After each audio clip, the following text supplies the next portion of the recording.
Hello. Hi, welcome back to the Synchronicity podcast / YouTube. I'm Megan. I'm Nicole. And we're the Synchronicity Sisters. If you're new, welcome. If you've been here before, thank you to both the new and the old. We love to have you. We change your brain to change your life through plant medicine and reprogramming. If you want to know more, we've got websites, Instagram, more podcasts, all the things. So just one website. have an adventure and find out more about us if you're interested in what we have to say. But we're happy that you're here. And today we are talking about healthy eating and mental health. And this kind of piggybacks off of what we talked about in pill culture. Yep. Because they're very similar. We kind of mentioned that, food is a big thing. And I believe part of the problem. In 2018, I got certified with Dr. Eric Berg as a holistic nutritionist. He's my mentor. So this was kind of the beginning of my awakening. Was originally yoga teacher training, but I would say the next thing that really catapulted me was training with Dr. Eric Berg. He is a freaking genius. If you look at his YouTube, he literally has answers to everything. I have yet to have him be wrong or not have an answer to some kind of health problem, but it's through eating. So this is a really near and dear subject to my heart because I remember when I stopped eating sugar when I was working with him, how much it changed my life. I was totally a sugar addict, and because of genetics, I just never got fat, but I had a headache for 3 days when I came off sugar, and I had no idea how bad white sugar was.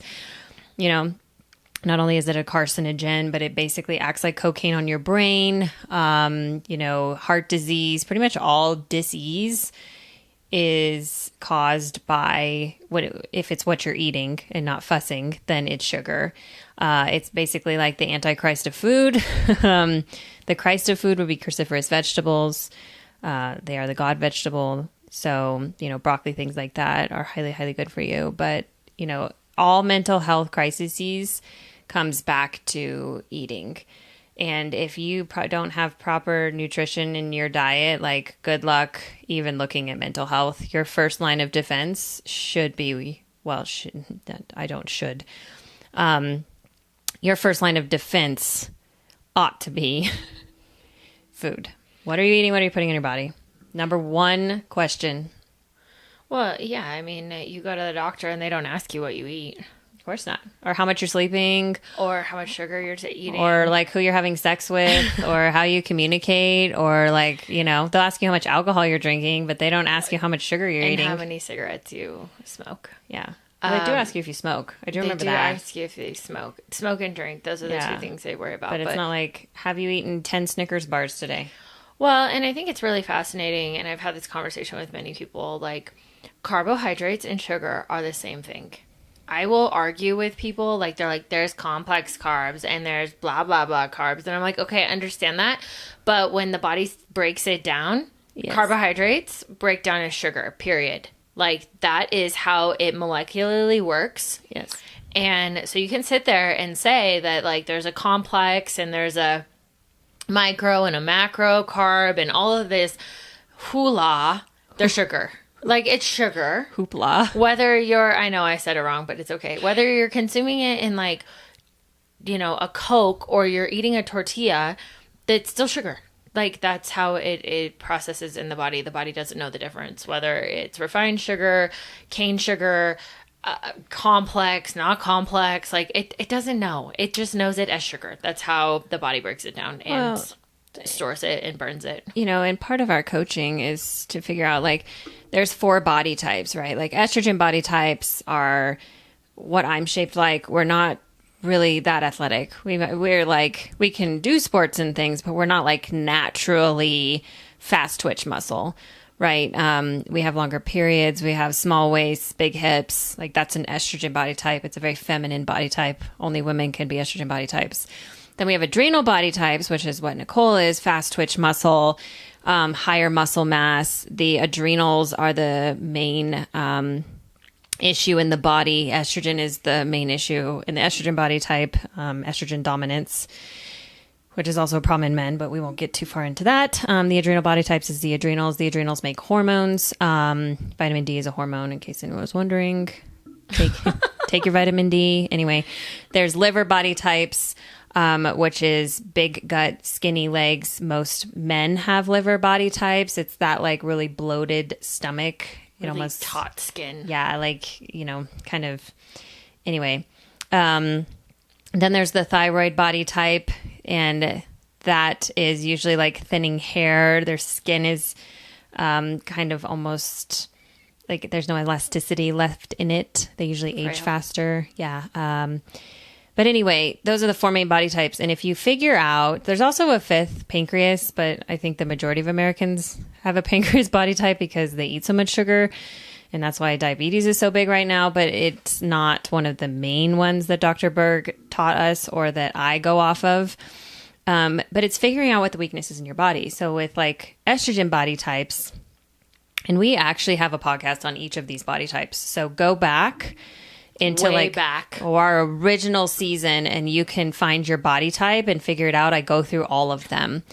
Same in our women's class. I also go through body types because it's so important to know like what your period's going to be like and things like that. Like adrenal body types often have PCOS, just because of your guys' muscle mass. You know, there's higher androgens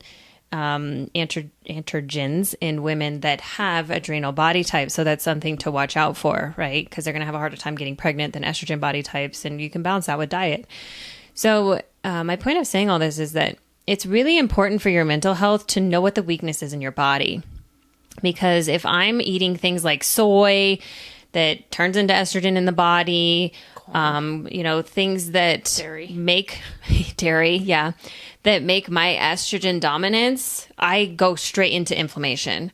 You know, I just get more inflamed than Nicole does because of estrogen. So, you know, knowing that, I can know my body and cater to the weaknesses, right? So also my mental health isn't good when I've had a lot of estrogen. Nobody does well with estrogen dominance. My periods I get bad cramps and I get really heavy periods and I don't feel good when I'm not taking care of myself. So, you know, it's really important to me that I'm taking DIM and supplements like that. But again, we have a podcast on that, but I just wanted to mention those because it's super important because everybody has weaknesses. But when we're aware of them, we can cater the body and tailor the diet to what our strengths and weaknesses are. And all of the body types, cut out sugar. To the best of your ability, cut out sugar because that's across the board the same. Sugar is so bad for your mental and physical health and probably spiritual as well. I can't even tell you. If you're jacked up on sugar all the time, good luck. You're gonna be on some kind of pill and you're gonna be on a high blood pressure, heart medication, this medication, high cholesterol, all of these things. You know, and as women go through menopause, you're going to have hot flashes. That's all related to sugar. It is legitimately poison. Well, and so sugar, when you actually break it down like molecularly, in the way the body is, it's no different than alcohol. So like if you're eating a lot of sugar as a woman, you're actually putting yourself in your masculine. And if a man is eating a lot of sugar, it's putting him in his feminine because it's literally the emotional reaction that's happening on the brain. Right. So we've never talked about this, though. It's a very good point.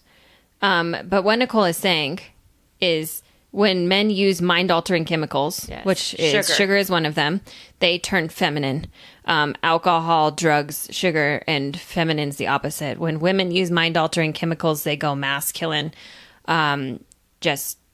Just to, because we've never talked about that on the podcast. No, we haven't. Great point. But that's what I'm saying is like, so sugar is no different than alcohol. It's no different than doing a whole bunch of cocaine. Yep. Like Meg said earlier. But it's not just probably better for you. Probably. Most likely, yes. And the other thing too is like, it's not just sugar. It's looking at what are you eating? Like, this whole, like, I know there's a huge, massive movement on social media that's been happening since COVID of, like, a lot of moms that have finally started to speak up about and maybe they always have, but about preservatives and dyes and flavoring and like all of this stuff. And the thing that's like crazy is like here in the US, right? The ban won't officially happen until 2026 or 2028. I can't remember off the top of my head for red dye 40. Okay. So like red dye 40 has been linked to autism, brain development issues. Well, and it's been outlawed in makeup for like ever 20 years. Yeah. But we've been able to eat it. Right. Okay. So like I know that Red Hot Cheetos are like, they're so spicy and good, but like, why do they have to be red? Gross. I'm just saying, like, I totally used to eat them, but, you know, it blows my mind, like the aesthetics that we have used, but the detriment has been on the body because of like, let's make it look pretty. And like, now we know like red dye 40 is like super carcinogenic. Well, but it was never properly tested. It's no different than like what we were talking about, take a pill and fix it. We don't even know the long-term effects of this stuff. And then by the time, you know, we've done proper testing or whatever, instead of just, you know, doing what's natural, it's like, no, let's like patent something and sell it to people. And who gives a shit about their health because they're just, you know, things that we can make money off of. Yeah, it's wild. You know, the bottom line is that they don't care. And if we don't start caring, then they're going to just continue to have their way with us because there's no boundaries and people are ignorant and they don't know any better. And that's also why we have a podcast, is because it's time that the people that know, or the people that have half a step ahead of everybody else, start speaking out. And it's hard to hear because I know when we started hearing this stuff, it was fucking triggering. You know, when I first started working with Dr. Berg, I didn't want to hear that sugar was bad. I didn't want to stop eating it, but it was the best thing that I ever did. And, you know, I still eat sugar from time to time, but not near. I was actually addicted to sugar. You know, it was my drug. I didn't realize, you know, I wasn't alcoholic or anything, but my God, I loved cookies and things. And I remember one of my friends used to be like, I don't know how you can eat like that and be so skinny. Well, and also like, it's a big thing that's not being talked about right now is like, food also has a direct effect of like your neuroinflammation, like your brain on sugar is the inflammation, not only in your body, but in your brain.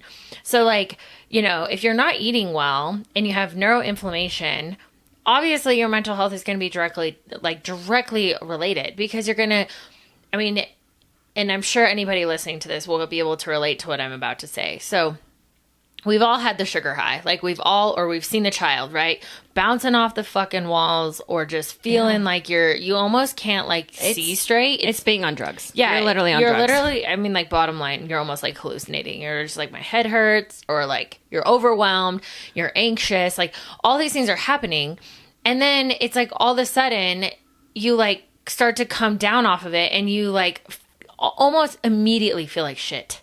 Like your whole body, you either have a headache, your stomach hurts, your like joints ache, like you're just like, oh my gosh. And then it's like, okay, well, do you eat more sugar because, you know, you want to ease off of that like withdrawal, because that's literally what's happening. Yeah, your body's withdrawing. Your body's withdrawing. Or do you go through the pain of withdrawing and remember like, oh, that hurts.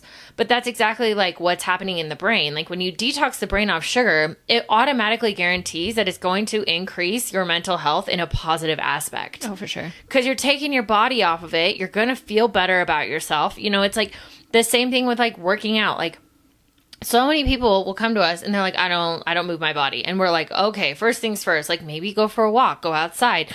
And then they like come back and they're like, wow, I feel so good. I like took a 15-minute walk outside, and we're like, good fresh air and sunshine. Congratulations. Like nature is medicine. You don't need anything else. You just need to like move your body a little bit, and then let's look at food, you know. And also, you know, the other crazy thing is like most Americans don't drink enough water, or they do drink water and they drink tap water, which is full of all sorts of chemicals, antibiotics, fluoride, like, and they're actually dehydrating their body because they're drinking water that is not actually full of the proper trace minerals that we need. Well, yeah, I mean, we started drinking spring water probably about 5 years ago now, but tap water is terrible. Fluoride calcifies the pineal gland. If you want to know more about that, Google it, or we might do another podcast on it. But, you know, it's just coming back to this. It's like, so if you're upset or you're sad or you're mad or you're angry or you're annoyed or you're triggered, the first thing that I want anybody to do, and this is what we teach our clients, is, did I sleep enough? What have I eaten today? And have I eaten something that is grounding and nutritious, right? Meaning like, eggs, fats, bacon, something that's like super grounding. Not potato chips. Not potato chips. Which is there. Not like broth. It's really, really important to eat something that's grounding for your mental health and your physical health. And then check in of like, okay, if those two are good, then, have I gone for a walk today? When was the last time I worked out? Do I need a hug? You'd be, seriously though, you'd be amazed at just like what physical contact does. And like, there's not enough physical contact in the world. People need hugs. And if you go through those things and then you're still like, bah, then we have a problem. But the majority of times it is one of those things. And if you walk through that, you go, oh, okay, I need to take a nap. I need to eat something. I need to go for a walk. I need to get in the sun. I need a hug. And then at that point, whatever you're mad about is usually not a big deal. You can just be like, oh, hey, I was having a moment. Because it's not about the external world. And that's what we start to really learn with like microdosing and reprogramming. It's like, oh, if I'm triggered or there's something going on or I'm having a feeling that's like, ugh, that is not in somebody else's control. That's in your control. And so there's something going on with you. It's got nothing to do with something outside of you. And that's why like pill culture and stuff doesn't work, because it's not teaching proper coping mechanisms. Those are the proper coping mechanisms. And once they're implemented into the body and the brain, then we self-regulate. And then if a conversation needs to happen, it's easy to have that happen of just like, hey, that really hurt my feelings, or that didn't feel good, or what do you think about going about it this way? And it becomes just simple conflict resolution when it doesn't have hunger, sleep issue, like sleep deprivation, all these other things swirling around it that just blow something that's really small way out of proportion, because you're not grounded and you're not in a good space.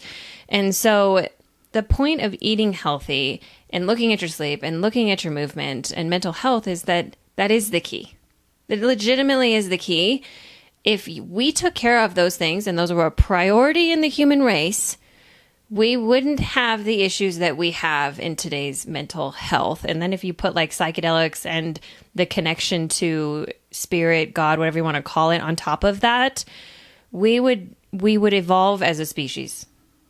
Well, I mean, yeah, I mean, it's amazing. Like when we go down and do ayahuasca, like it's like a month process of just like looking at your diet.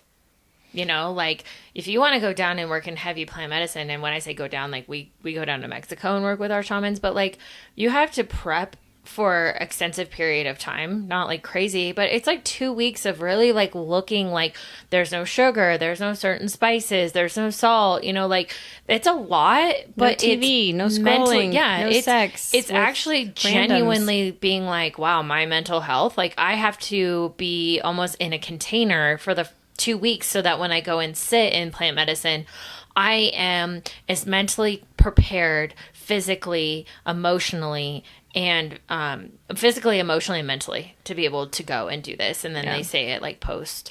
So, if you took it as serious as like our mental health as they do when you go to, sit in plant medicine, it's discipline. At the end of the day, it's discipline and understanding like a little bit of sacrifice can get you very, very far in life. Yeah. Let us know your thoughts on this. It's, it's a big subject and we will talk more about it, but if you have specific questions, we'd love to hear them. Yeah. If you're following us on Spotify, we always love for you to like, comment, share with your friends. If you're on YouTube, please subscribe to us. It's like, we're starting new. We're new babies on YouTube. So every subscriber, we get so excited. Also, if there's a topic that like we touched on or a topic you're curious about, please leave us in a comment, or always we DM us at synchronicity_sisters. And again, if you want to know more information, check us out, synchronicity222.com. And we're all over social media. So if you need to find us, check us out there. Check us out on social media. And for now, bye.